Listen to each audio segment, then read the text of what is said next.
Berawal dari kecurigaan, sejumlah tokoh masyarakat dan warga desa Ngalian, Wonosobo, Jawa Tengah membongkar puluhan makam yang berada di kompleks pemakaman Kali Cutang.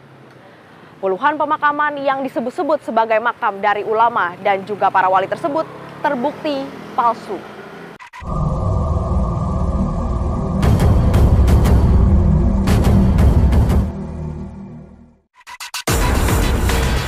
Ketika sudah tahu bahwa kuburan itu juga berpeluang untuk menghasilkan dana banyak, tuh fenomenanya di mana-mana ada. Mereka mengancam ingin membunuh, mengancam ingin menyantet.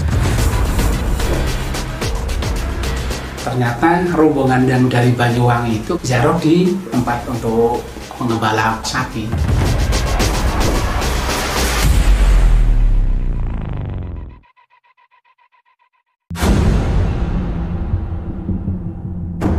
Meski ini bukan pertama kalinya terjadi, kisruh soal makam palsu yang disebut-sebut sebagai makam para wali dan ulama hingga kini masih terjadi.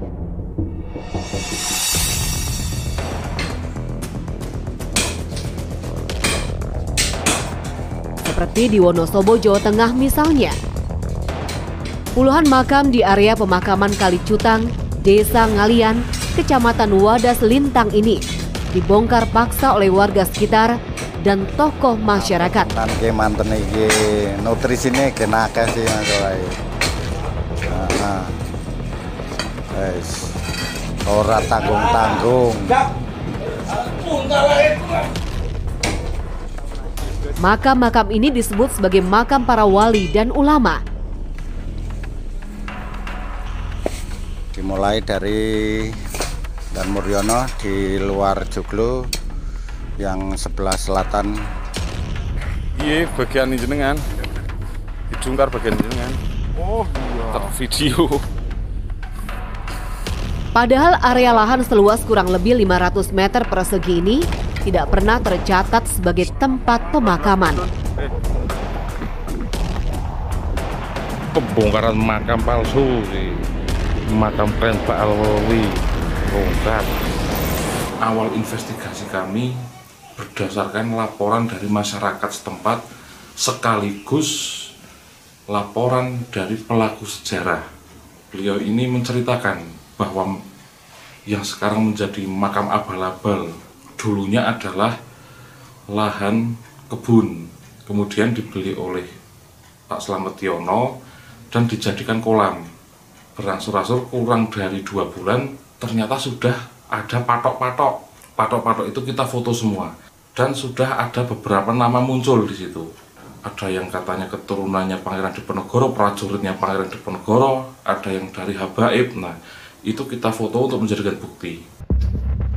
Sementara itu menurut hasil kajian, tidak ada bukti tertulis atau sejarah yang mendukung klaim bahwa 78 makam ini adalah makam wali atau ulama.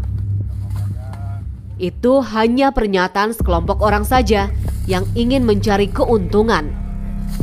Setiap orang ziarah pasti ada arahan untuk berinfak, beramal. Nah, hasil dari amal inilah yang kemudian masyarakat setempat, beberapa masyarakat ditambah pelaku sejarah bersaksi bahwa uang dari hasil infak makam tersebut itu dibagi-bagi. Ini akan dijadikan sebuah ladang bisnis, yaitu bisnis makam palsu. Ini tidak beres ini. Akhirnya alhamdulillah dari Kemenak memberikan kami surat keterangan bahwa tidak ada register masuk di Kemenak dan tidak ada keterangan secara nyata bukti otentik bahwa lokasi tanah Kali Cutang di Dusun Gedongan berupa makam. Karena tidak ditemui artefak dan situs-situs kuno. Ditemui artefak dan situs-situs kuno.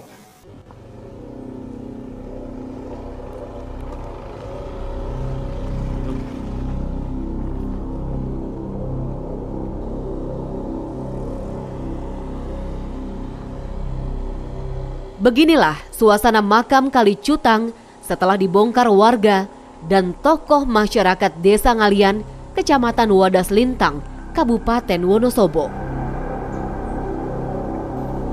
Dulu, lokasi ini banyak dikunjungi para peziarah baik dari dalam maupun luar Wonosobo.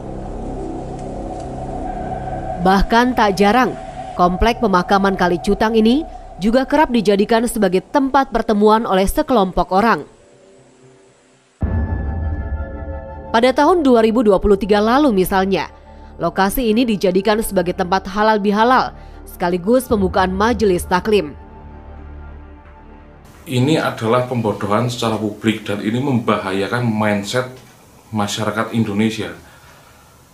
Apalagi ketika ini diimani, kemudian dijadikan rujukan untuk ziarah, entah itu masyarakat Wadas Lintang ataupun di luar masyarakat Wadas Lintang. Kini makam wali dan ulama palsu di komplek pemakaman Kalicutang sudah dibongkar.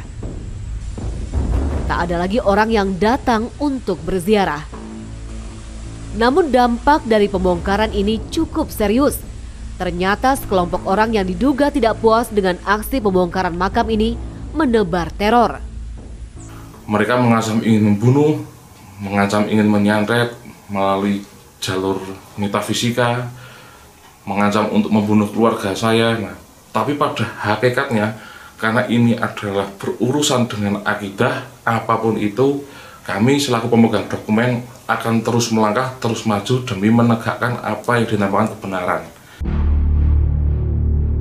Sementara itu, menurut Kiai Haji Syarif Rahmat, merebaknya makam wali dan ulama palsu ini sebenarnya sudah terjadi sejak lama.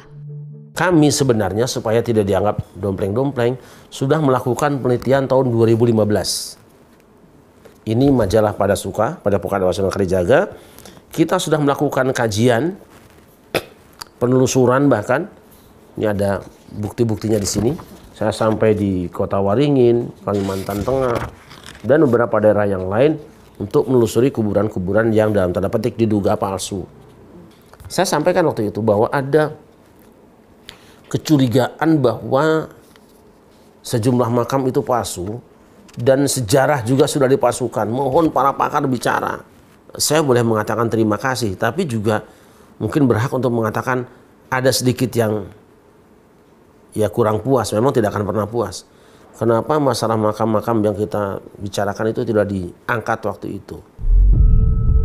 Dan nampaknya pembuatan makam-makam wali dan ulama palsu ini digerakkan oleh kelompok-kelompok tertentu. Nampaknya ada gerakan sengaja pemalsuan. Apakah pemalsuan makam kuburan itu dibuat oleh sebuah tim atau hanya euforia perorangan? Saya tidak mau mengandai-andai. Tetapi kalau melihat begitu masifnya dan begitu meratanya, tidak mustahil itu dilakukan oleh sebuah kesebelasan yang profesional.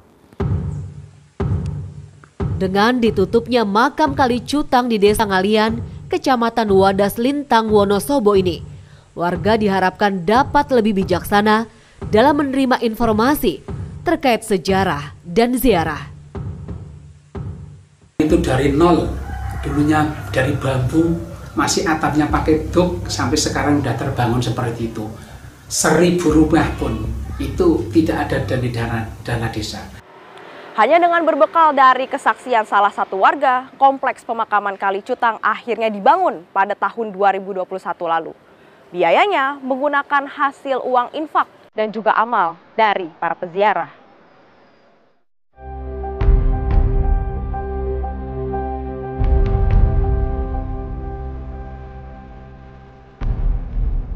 Komplek pemakaman Kalicutang, Desa Ngalian, Wonosobo, Jawa Tengah, kini tinggal kenangan. Sebanyak 78 makam wali dan ulama yang ternyata palsu sudah dibongkar. Kini suasananya pun nampak sepi. Di dalam pendopo ini tampak kain kafan yang dulunya digunakan sebagai pembatas antara nisan dan peziarah kini tergeletak begitu saja. Bekas-bekas bongkaran makam pun terlihat jelas. Tak jauh dari pendopo, nampak bangunan lain berukuran 3 x 4 meter yang dijadikan sebagai tempat untuk beristirahat si pengelola makam. Di dalamnya masih tersisa beberapa kitab dan buku Yasin yang diperkirakan sering digunakan oleh para peziarah.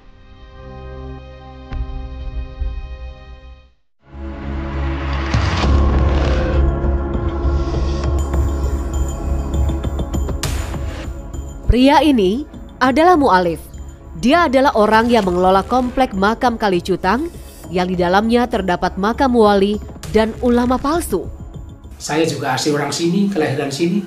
Banyak saksi, yang saksi masih hidup juga masih ada. Itu yang dulu yang udah umur 125 tahun mengatakan itu, jangan main-main di situ karena itu adalah makom ulama agung. Itulah yang untuk awal. Jadi keyakinan saya selain didukung dengan guru-guru saya, bukan guru spiritual, benar-benar saya ngaji di situ. So, ya ada yang dari Kebumen, ada yang dari manapun, dia mengatakan tolong tanah itu dijaga.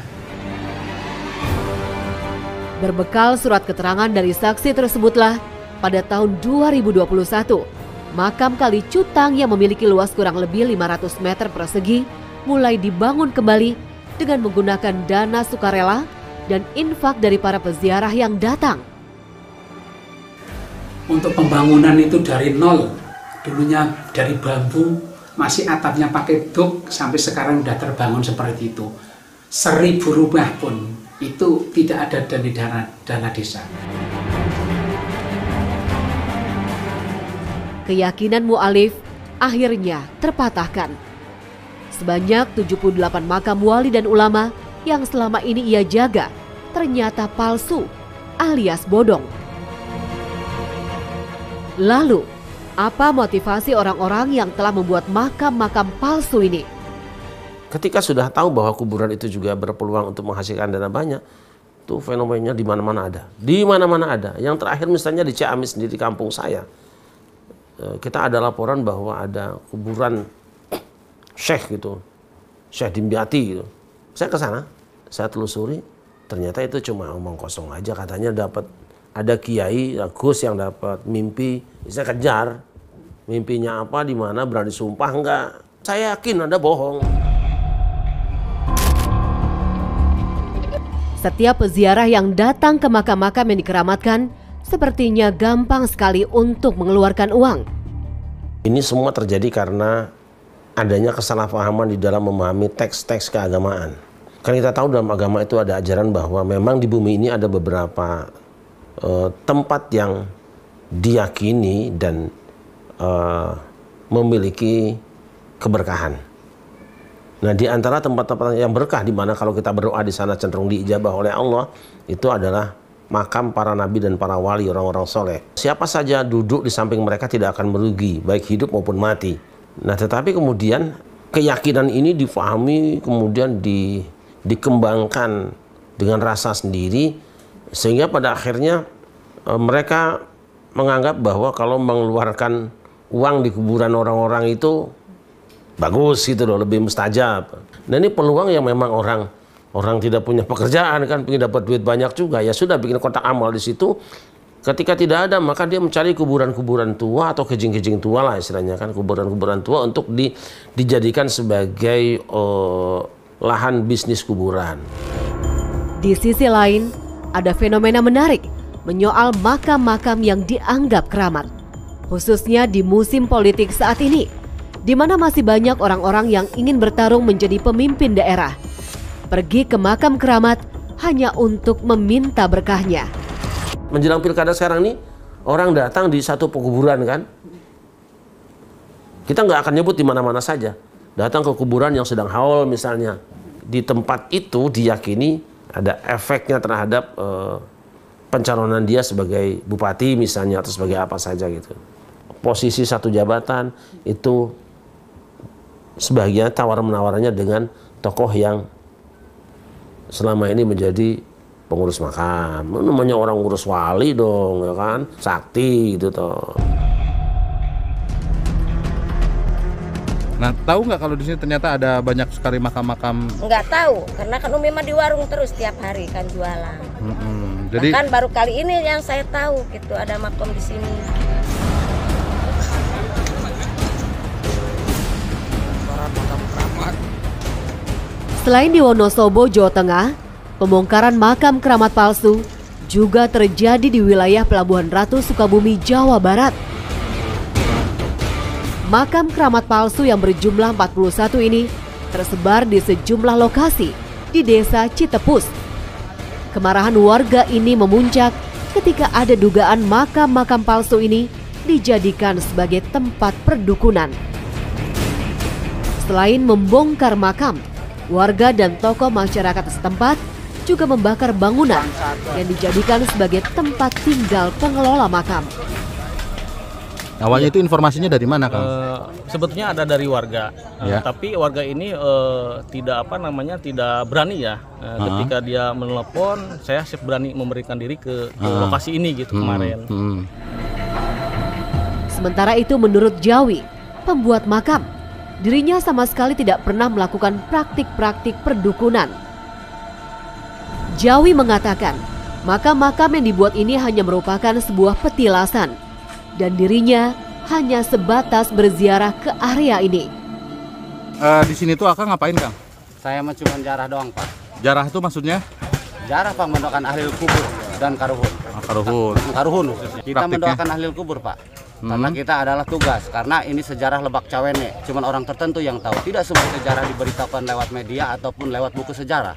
Ini tuh petilasan maksudnya, Kang tuh. Petilasan siapa aja, Kang? Kalau saya mah cuma ada beberapa petilasan Bapak Prabu Siliwangi, Ibu Ratu Sekar Jagat, Ibu Ratu Sekar Arum. Sang pemilik lahan pun ternyata tidak tahu kalau tanah yang disewakannya kepada Jawi digunakan untuk membuat makam palsu. Kontrak di rumah saya 3 bulan. Udah 3 bulan kan saya pulang. Rencana mau pembongkaran warung. Nah saya suruh pindahlah ke pesantrenan. Dia bilang katanya mohon izin di sini bikin saung untuk ngademin pikiran sambil jarah. Nggak tahu mau bangun makam ini itu ya saya persilahkan. Terus saya izin ke Haji ke kakak saya. Boleh kalau mau bikin warung mah saung mah. Cuman jangan terlalu lama. Gitu. Nah, tahu nggak kalau di sini ternyata ada banyak sekali makam-makam? Nggak tahu, karena kan Umi mah di warung terus tiap hari kan jualan. Sungguh miris ketika orang-orang dengan sengaja membuat makam-makam keramat dari para wali dan ulama besar zaman dahulu hanya untuk kepentingan pribadi atau golongan. Jelas, semua itu adalah bentuk penyesatan. Jujurlah kalian semua yang sekarang cari makan dari kuburan, jujur apa asalnya sih? Saya khawatir nanti masyarakat ambil sikap sendiri karena saya lihat, mohon maaf ya, sepertinya sampai sekarang polisi agak ragu-ragu bertindak sih.